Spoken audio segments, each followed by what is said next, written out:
Hello everybody, this is SMK, and normally I don't do videos about, recent release trailers, about upcoming games, but in this case I felt it was a little different, and that's mainly because Dragon Ball Xenoverse 1 was a game that I really enjoyed a lot. I enjoyed it enough to platinum it, but I never really enjoyed it enough to dip into the verses or ranked or anything like that because it was laughably broken and it was silly, and later on the hit detection was just all over the place and just completely unplayable. But when I saw the Xenoverse 2 trailer last week, which is playing in the background here, I have it on loop just for this video. I got a little excited, and I kind of felt like I needed to talk about it, and so I just wanted to talk. I felt like now was the appropriate time to talk about it, where everybody else has gotten their videos out about it already, and maybe I can, kind of sort of stick out. But yeah, Xenoverse 2 is a game I'm kind of looking forward to, mainly because the first one was actually really surprisingly good, but there were a lot of flaws with the first one. And some of those flaws included like some of the decisions with the combat, the moves, localization issues, because it was clearly rushed for localization. There was also like the online, like the netcode was pretty bad, and a whole slew of other problems. But the problems didn't really detract from the overall experience of the game, and that's why I really liked it.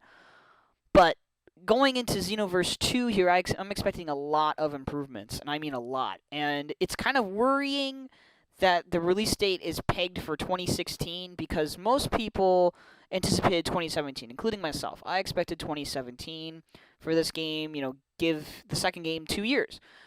Now, when you think about it though, 2016 is actually, especially if it's the end of the year, which it most likely will be, is actually probably enough development time. Why do I say that? Well, it's simple. The Budokai games, they literally had 1 year apart from each other. They were turned around 1 year apart from each other. It was crazy. But one of the reasons they were able to do that was because the first game, Budokai 1, was the base. They had the engine. They knew what they wanted the game to what they wanted to accomplish with the game. They had a good amount of fighters, a good, decently sized roster to build upon. And make improvements. And so they did in Budokai 2. So looking at that, from Budokai 1 to Budokai 2, you could kind of expect the same improvement with Xenoverse 1 to Xenoverse 2. But another thing is that really, Xenoverse 1 to Xenoverse 2, they kind of have a longer development period than Budokai 2 got. Because remember, Xenoverse 1 came out in 2015, February 2015. So it came out at the beginning of the year of 2015. We're now into close to the middle of 2016, and so theoretically, they've been working on the game, like they started pre-production of the game probably just as when Xenoverse 1 went gold, which was probably in December 2014, January 2015.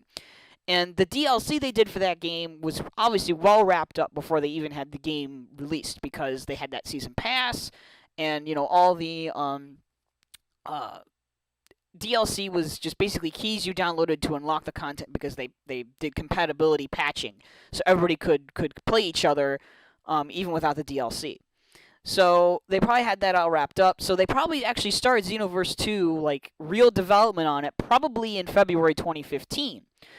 Even though they did have, they did actively patch Xenoverse 1, they probably had a skeleton crew actively patching Xenoverse 1, which is probably why there was that one recent patch a few months back, just addressing one random issue with stamina. But anyway, in any case, so think about that. They pretty much have like a solid year and a half of development time with Xenoverse 2, which should mean the game should improve, and they should be able to fix a lot of the issues that people had with the first game, because they're being given a lot more time than what they had with Budokai 2.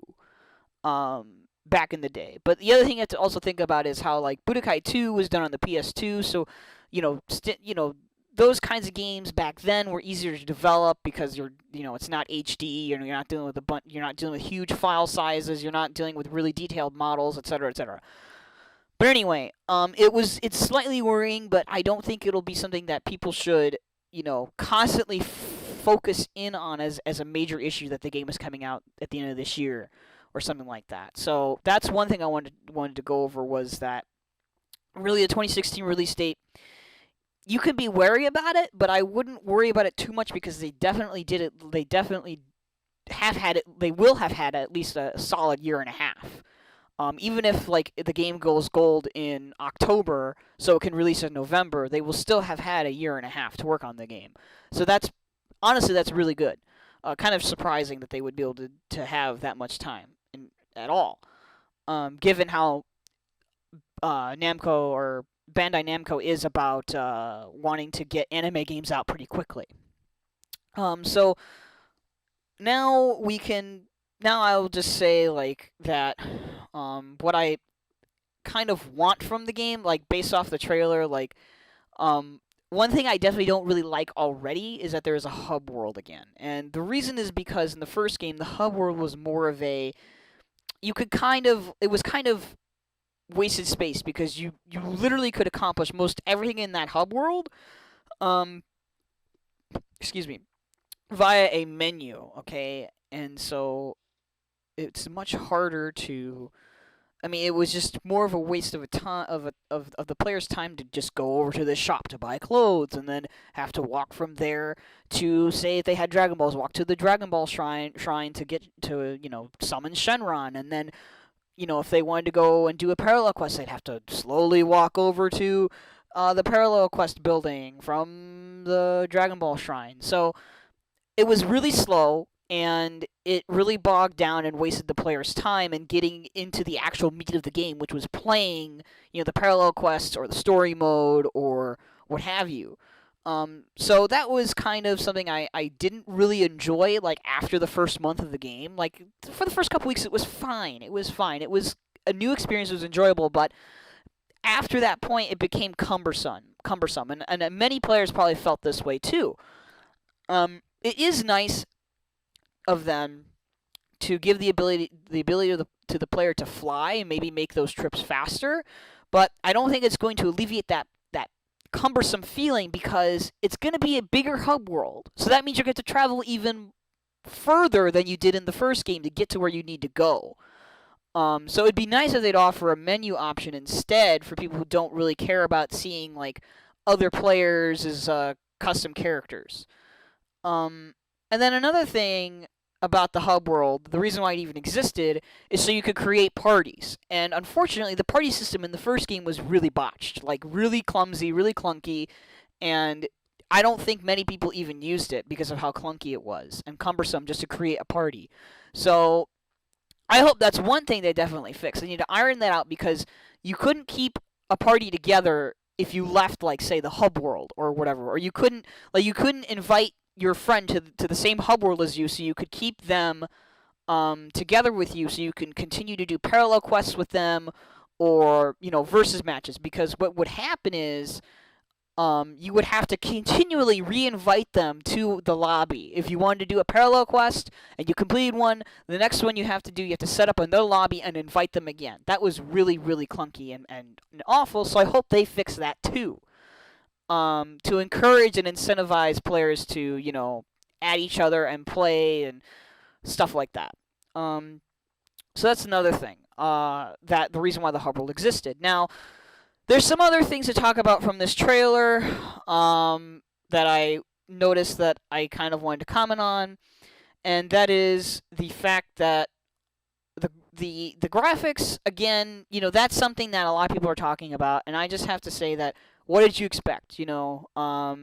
It's if they wanted to get the quality of graphics that you see with the Trunks part and the Frieza part, the game would pretty much have to be the models have to be completely redone, because I guarantee you those are higher poly models, and not every character has those higher poly models. Those are specifically just for the cutscenes, those particular cutscenes. They're pre-rendered cutscenes. They're not in-game cutscenes. You shouldn't be impressed by them because they're just pre-rendered. That is not how the game is going to look at all. It's not representative of the actual game. The actual game is pretty much what you'd get. Xenoverse 1 with probably maybe slightly better lighting or something like that. And that's probably because they're getting rid of that awful gray filter that was in the first game that on the consoles that dimmed everything. So that's one thing that it looks like you can expect to be gone, is that awful gray dimming filter that they had for some reason on consoles that wasn't on PC. Um, so pretty much, I expected the graphics would pretty much look the exact same as Xenoverse 1, with maybe slightly, slight improvements. And the other thing you have to realize is that Dimps, it's not like we're in the PS2 era where you went from Budokai 1 to Budokai 2 and Budokai 3, where they were experimenting with what works and what doesn't, where it was like the first Dragon Ball Z games. They've pretty much gotten the cell shading down to a science at this point. So how much more improved can we get, and without sacrificing the roster and all the work they did with the first game? You really can't. They have to be able to pretty much reuse the same models, and they're probably going to be the same amount of polygons and the same animations, everything, because it's to save time, and all they want to do is they just want to build upon it and expand the game. Whether or not any of those character models will get fixed in any way, like, I've seen people complain about Vegeta's face, or how, some characters look a little blocky, probably is not going to happen, because they need to worry about the content, making this game feature rich and have more things and fix all the problems people had with the first game. So that was another thing. And then I can't think of what else I could go over about this. Like, people have already talked about the story. We don't really have much to go on with the story. I mean, some people are, the scans that came out recently are talking about how, like, you might be able to make some key decisions in the game that change the timeline around, so it becomes more of a what-if scenario and things change drastically. That would be pretty cool. I'm excited about that, because the first game definitely did not reach its potential. Like, people were hoping for something that we actually didn't get. And so pretty much I expect this game to absolutely be better than Xenoverse 1, but I don't think it's going to be something like Budokai 3 or Budokai Tenkaichi 3, because it's the second game in the series, and there's probably still going to be a lot of stuff left unfixed. The major things they need to address, though, are local versus needs to be way, way better. Do not take it out of the game. Actually improve it. Let us plan more stages. Like, figure out a way to have it so the camera can, do it split screen if you have to.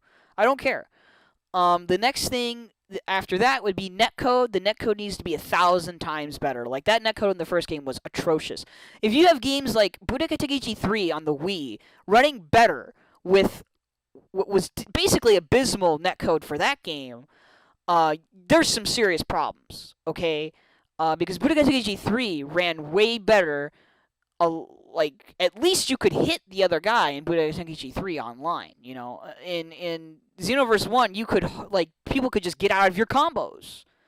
Like, it was nothing. Or they just wouldn't get hit. Or, you would be desynced for a few seconds, and the other guy could be, like, on one part of the map, and then suddenly they teleport to the other side of the map. So there were some serious netcode issues with the first game they need to address. And this also obviously includes hit detection.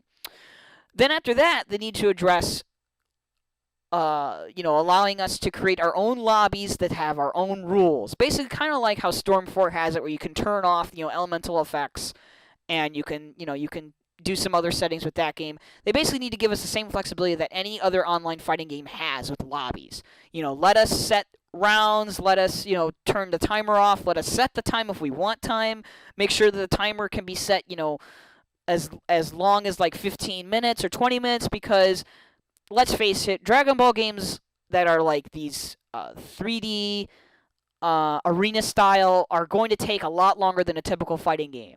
Especially when you have custom created characters. That's going to take a lot longer than a typical fighting game match does. Or even, because as Xenoverse 1 showed us, 3 minutes is clearly not enough time. And I would dare to say that 5 to 6 minutes is not going to be enough time either. People are still going to run away, and they're still going to play like a cheap zoning game with spamming, or they're gonna find the broken stuff and make it really unfun for people. Okay, that a 15-minute or 20-minute timer would at least allow you a chance to get back at them, or have a chance at doing something about it. But I mean, like, just think about it. Freaking Raging Blast 1 and 2, they gave you at least like a 10 or 15-minute timer for each match. So there's just no excuse for the 3-minute timer in the first game. There's literally no excuse. So they better let us create our own lobbies for versus matches. And then one of the other issues one of the other biggest issues that cropped up from Xenoverse 1 that I can think of that they need to definitely address in the sequel is the what was it? Oh my god. Of course I forget off the top of my head. It was something. I guess the custom created characters, like the clothing and like how imbalanced they were with the original canon characters. I mean, look, chances of them actually balancing that right is going to be slim to none. I can at least expect them to maybe fix the clothing stats stuff. That needs to be like done away with, or like you need the option to be able to switch the stats to another piece of clothing. I don't know, something like that.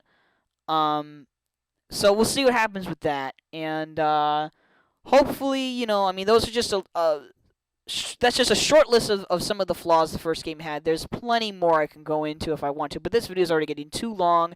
I didn't intend for it to go to 16 minutes, but hopefully, Xenoverse 2 will turn out to be a good game. We'll see what happens. We'll see what they show us at E3, and I think I might do a couple more discussion-like videos about this game in the future.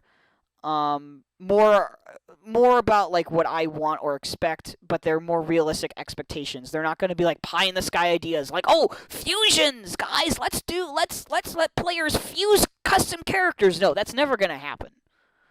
Be realistic. That's never going to happen, okay?